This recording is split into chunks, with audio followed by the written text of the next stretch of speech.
Palmer flings it in, and Rice arrives. দানি উলমো ফিরিয়ে দিলেন Declan রাইসের হেড, সঙ্গে সঙ্গে ফেটে পড়লেন উল্লাসে।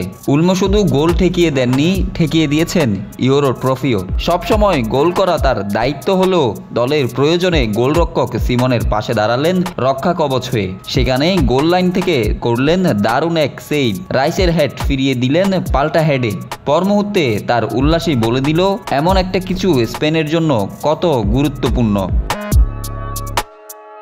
ইটস কামিং টু হোম স্লোগানটি আরেকবার উজ্জীবিত করেছিল ইংল্যান্ডকে। বিশ্বকাপ জয়ের 58 বছর পর আবারও মেজর কোনো টুর্নামেন্টের ট্রফি জয়ের সুযোগ পেয়েছিল বটে, কিন্তু ট্রফিটা যেন আর হোমে আসতে চায় না থ্রি লায়ন্সদের। কখনো যায় রোমে, কখনো বা মাদ্রিদে।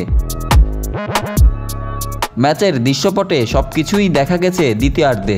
শুরুতেই স্পেনের তরুণ দুই তুর্কি ইয়ামাল নিকোর বাজিমাত, তারপর 73 মিনিটে কলো পালমা সমতায় ফেরান ইংল্যান্ডকে।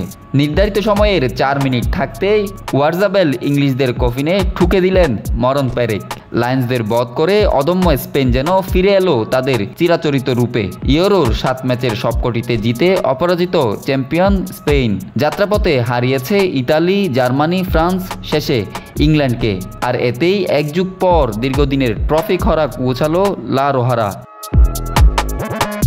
এ জয়ে বার্লিন স্টেডিয়ামে জার্মানিকেই টপকে রেকর্ড 4র্থবার ইউরোপ সেরার মুকুট পড়ল ইয়ামাল নিকোরা। আর ফুটবল বিশ্ব আবারও দেখল গতি ও নান্দনিক ফুটবলের অসাধারণ প্রদর্শনী, যেখানে উড়েছে তারুণ্যের জয়গান। ডেক্স নিউজ, নিউজ নয় স্পোর্টস।